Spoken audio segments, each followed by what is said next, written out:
Hey, what's going on, everybody? Hello, hello, hello. Welcome to drboycetv.com, the home for intelligent Black people. My name is Dr. Boyce Watkins, and I want to welcome everybody here. I know you're all excited about today's conversation, and I'm excited too. I get an opportunity to speak with a family for whom I have tremendous respect.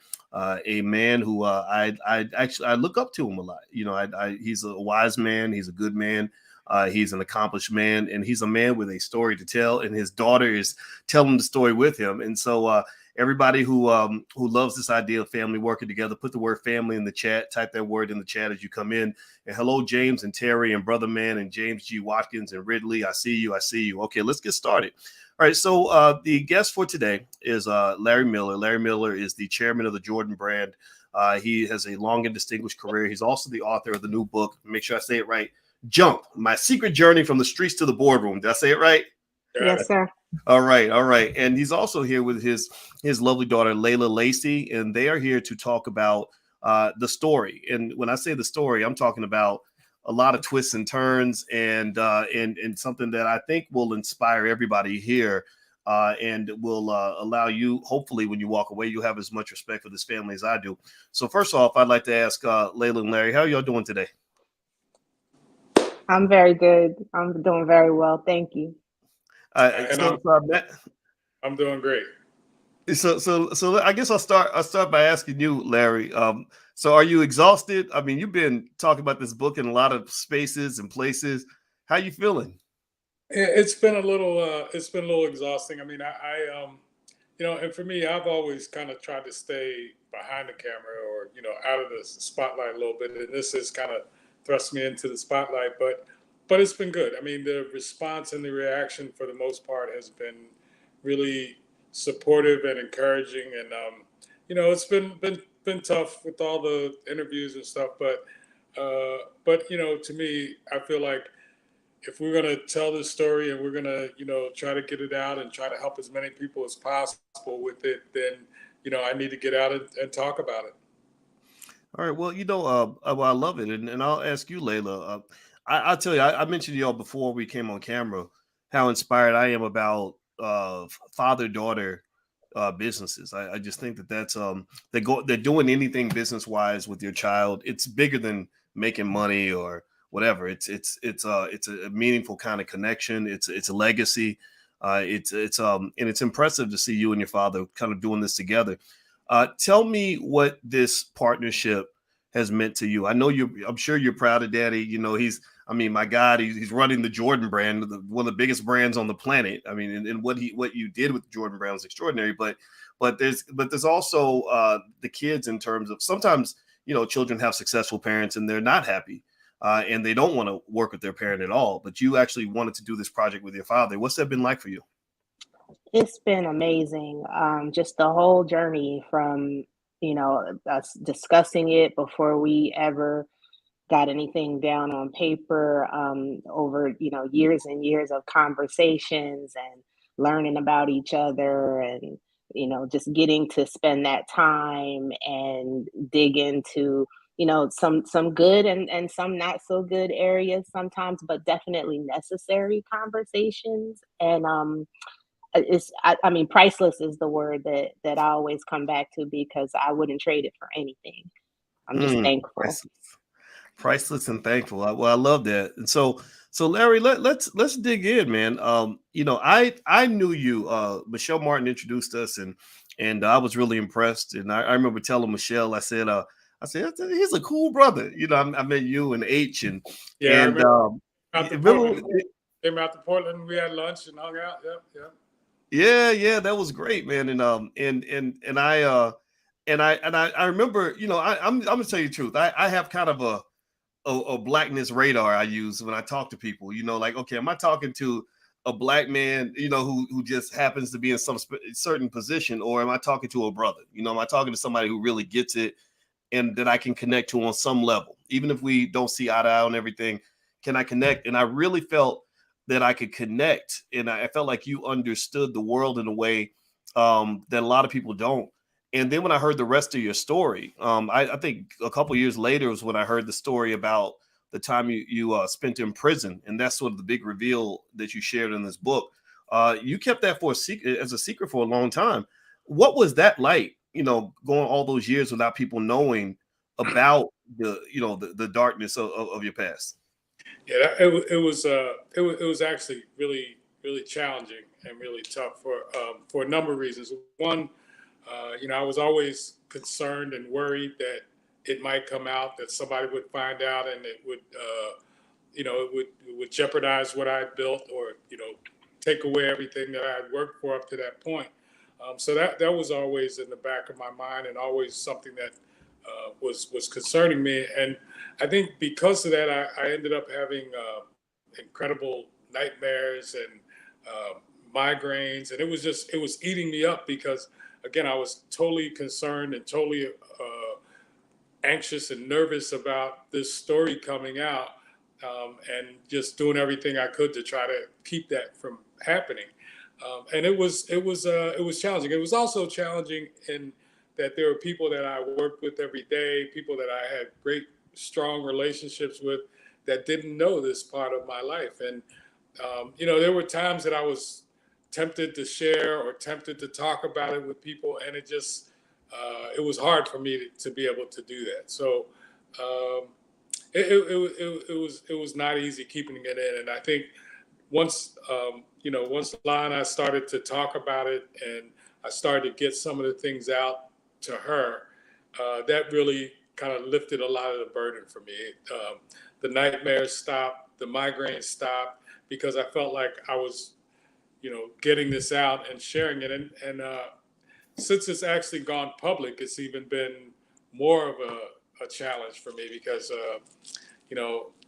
it's something that I've tried to hide for the last 40 years. Now I'm sharing with the entire world. And so it's a little bit of an adjustment there for me, but it's also been really freeing in terms of just allowing me to take this burden of trying to hide this off, and just sharing who I am with the world. So, Miss Lacey, let me ask you this question. How long have you known about, your father's experience and what he went through? I knew some of the story pretty much all my life. I have memories of going to visit him at Greaterford when I was very, very small. So I kind of always knew a part of the past, but over the course, by the way, is a penitentiary in Pennsylvania. Yes, Greaterford State Penitentiary. I recall going there as a small child, but I didn't know the details, and I didn't know the stories. And so when we started to work on it, and he started to share some of the details with me, it was eye-opening. I learned a lot about his struggles and the things that he had been through. And it was definitely, eye-opening, I guess, is the best word that I can use to describe, but in a good way, in a wonderful way, in a way that let me know who he was, and helped me to understand even more so how amazing it was what he was able to accomplish. I'll tell you, Larry, I believe that the Black man has a special relationship with the criminal justice system, very toxic one, obviously. If you look at most of the studies, we're the most likely to be incarcerated. We get the longest sentences, all these other things. And my father went to prison. My biological father did. That's why he wasn't in my life. I was raised by a stepfather. And you talk about overcoming things. I remember my stepfather, who could have easily gone to prison at any time. He talks about overcoming a heroin addiction when he came back from Vietnam. And then I also had a younger brother that went to prison. My uncle, who was like my older brother, he was my number one mentor, person I love more than anybody. I remember him going to jail, and I remember how much I cried, how depressed I was in middle school because he wasn't there. And prison causes a lot of pain, and it creates a lot of trauma. I know that when my uncle went to prison, he came out, he was never the same. The next 30 years was like watching him just crumble and fall apart, until the day he died, and he died pretty young. What I admire about you, Larry, and I'd like to get your insights on this, maybe to talk about what that experience was like, is, you know, I think that if I look deep down, I think when I look at you, even when I look at you or MJ or just guys that were able to just overcome all the obstacles that Black men face, I have an admiration for that, because that's what I wish my uncle could have done. You know, my uncle couldn't do it. It broke him down. My father couldn't do it, broke him down. My stepdad did it. He grew into a strong man that I admire to this day. You did it. What can you tell us? So it's a two-part question, I guess. Tell us about what that felt like, to be locked away, to have people label you in a way that was clearly inappropriate. That was clearly, I mean, you were a kid when all this happened, right? But then also, what made the difference in terms of you being able to elevate out of that and to accomplish something that very few people can ever even attempt to do? So boys, that is really, an interesting question. I think for me personally, I was in and out of jail from the time I was 13 years old up until 30. I was in and out, and the crazy thing about it is, you start out like 12, 13 years old, and you're back and forth, and it's the same people every time you go back. So you kind of grow up with the same people. You get out, you go back. I told people, there were folks that I was really close with, but I never saw them in the street. Whenever I went back to jail, they were there, because we were all caught up in this vicious cycle. And it's a really tough cycle to break out of. And I think, what did it for me was the fact that the last time I was incarcerated, uh, they had a program there that was an educational release program. They had work release and education release, where you could qualify to live in these trailers outside the jail. So outside the jail wall, they had these trailers set up. You could live in those trailers and leave every day to go to school, and have to be back by 8 o'clock in the evening. And when I got there and found out about that program, I was like, well, hey, that's how I want to do my time. So the motivation for me wasn't so much to get an education. It was, hey, that's an easier way to do time. But once I actually got into it, and started to take the classes and talk to people who were managing the program, and just really start to think more and more about it, I started to believe that I really could change my life. And I think at the end of the day, that's what it really comes down to, is changing that perception of yourself to say, you know what, regardless of what I've been through, I can still make something out of my life. I can still, build a life here. And I think it's really hard to be able to do that, especially if there's nothing given to you to help you make that change. For me, it was the program that I got involved in education. But to me, there's got to be something that's offered, whether it's educational or certain skills or whatever, that can provide a person hope to say, you know what, okay, if I do this, then there's hope that I can change my life and that I can go out and, make a contribution.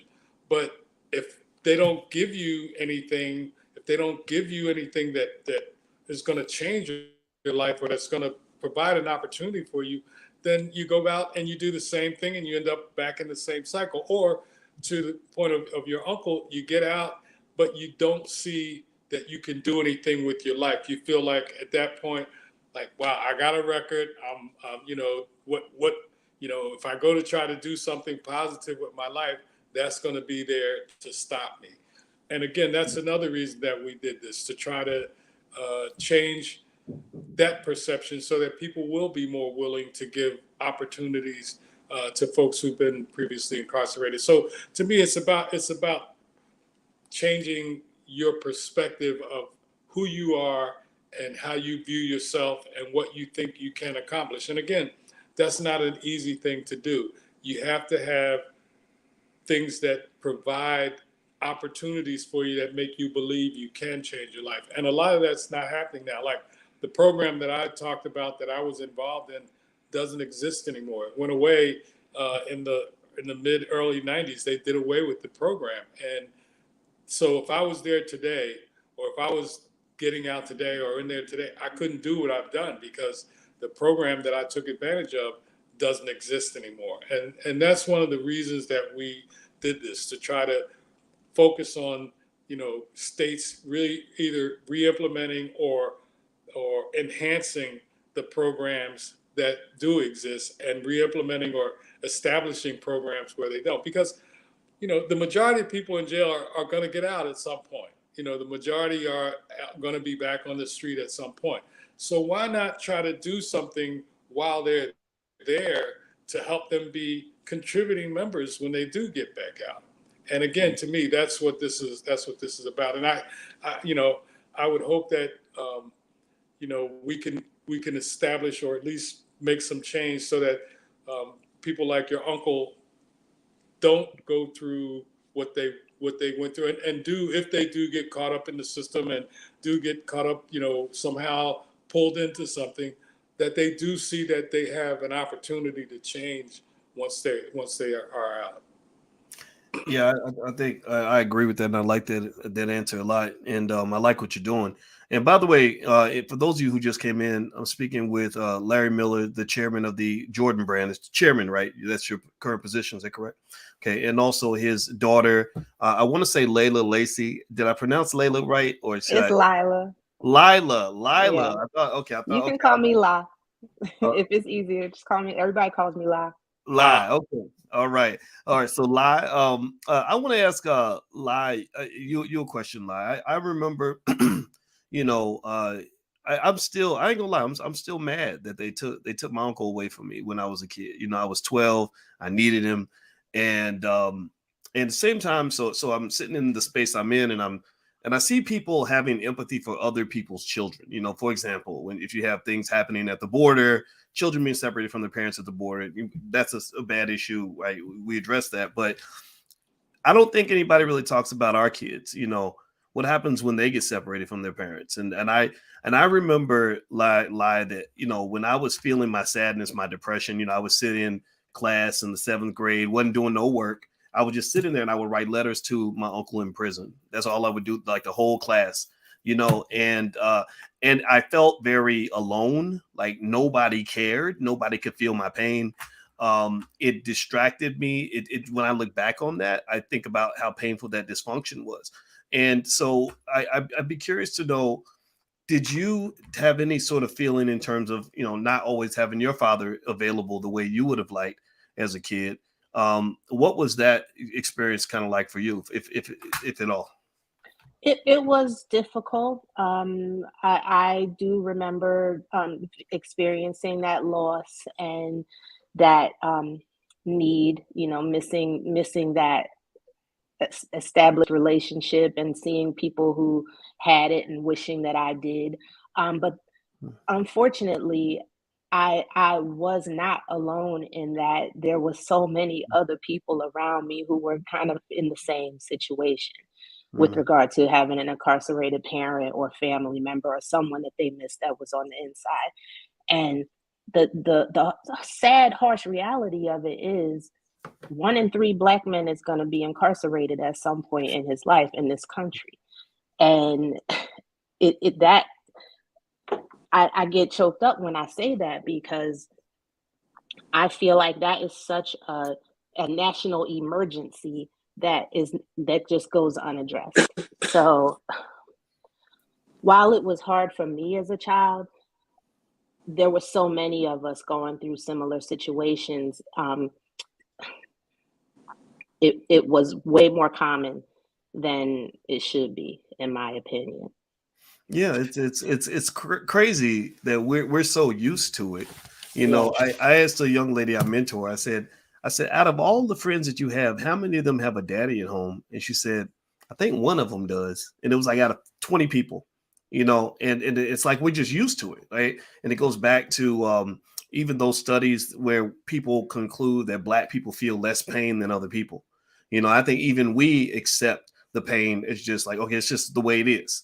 But when I got older, I said, man, I think I need some therapy. And I think all of us, and Larry, when you were talking earlier about just that feeling of hiding that secret, like, carrying that weight around, the nightmares, stuff like that. I mean, and maybe I'm thinking in this way because my wife is a therapist. And so she's opened my eyes to things where it's like, no, that's dysfunction. Like, I think there's a scale. It's called the ACEs scale for the amount of trauma you experience as a kid. And I took the test and she said, oh, your score is super high. I said, wait, I had a pretty decent childhood. What are you talking about? No, a lot of us are high on that scale. And so that healing, just community-wide is important, family-wise, individually, of course. And so Larry, I want to ask you, so you are, I'd like to ask you a question that's a mix between what I just discussed in business, because I'd be remiss not to impress upon everybody listening just the extraordinary work you did with the Jordan brand. You didn't just go and join the company. You took the company 10 tiers higher, and which would impress the heck out of me. I still remember 1983 when everybody, it was a talk of the school when one kid got the first pair of Jordans, when they first came out. I can't think of too many other brands, athletes, or et cetera, that were super relevant in 83 and are as relevant today as they were back then. And maybe Apple might come to mind, something like that. But I'd be curious to know, as you're carrying this deep, heavy secret and dealing with that, you're also performing an extraordinary feat on the other side of that. Can you talk about that experience and the mindset you carried with you every day that allowed you to be able to do that? Well, I've always been, somebody that, whatever I decide to do or whatever I decide to get into, I'm like all in. And, even though I was dealing with all these other issues that nobody kind of knew about, I still felt an obligation and a responsibility to give my job 100% and to try to continue to move forward and move the company forward and move the business forward. And so, to me, that was just my mindset. It's like, okay, I got this stuff going on, but I'm not going to let that stop me from doing what I have to do. And that's always kind of been my approach. I was just sitting here thinking about something when we were talking earlier, and I debated whether I was going to say this, but I'm going to say it. I don't want people to think that I'm saying, hey, people shouldn't go to jail or we shouldn't lock people up. I don't want, to me, I should have gone to jail. I should have had a debt to pay for what I did, for what I committed. I'm not trying to say, and again, I think a lot of it is based on the conditions that we are in this country as Black people that kind of, lead us to do these things. So I don't want people to think that I'm saying we shouldn't have jails or that people shouldn't be locked up if they commit a crime. That I'm not saying that at all. What I am saying, though, is that the criminal justice system needs to be revamped, needs to be relooked at in terms of how we deal with that situation when people do commit a crime and go to jail. How do we deal with that? What do we do to help them, prepare them to come back to the street? Because like I said, the majority of people are going to come back. But I don't want people sitting out there thinking, well, is he saying, well, we should no. If someone commits a crime, they should pay that debt to society. Again, I think we're in situations in this country as Black people that lead us down that path a lot more than it should because of the condition that we're in as people.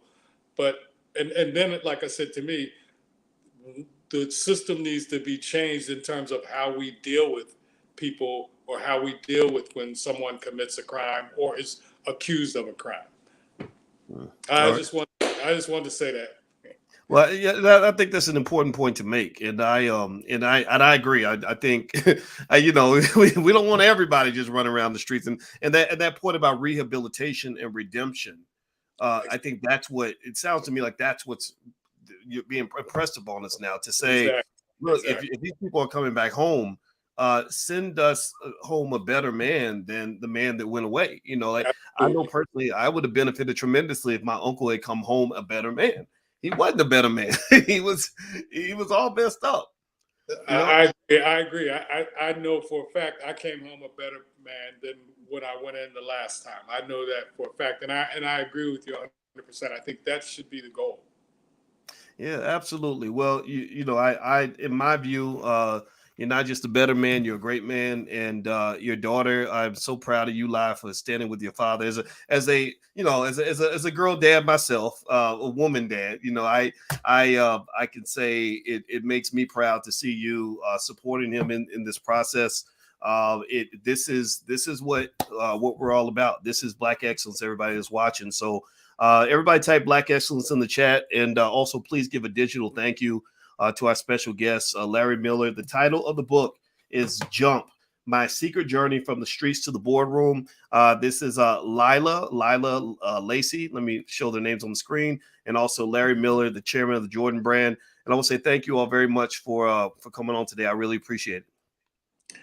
Thank you for having me. Boys, I consider you someone that is not only a friend, but someone who does great work with our people and really trying to, lift people's intelligence level up. And I think that's something that, that to me, that's to use La's word, that's priceless. To be able to increase somebody's intelligence is really what you're doing and what you do on a day-to-day basis. And I have an incredible amount of respect for that and for you.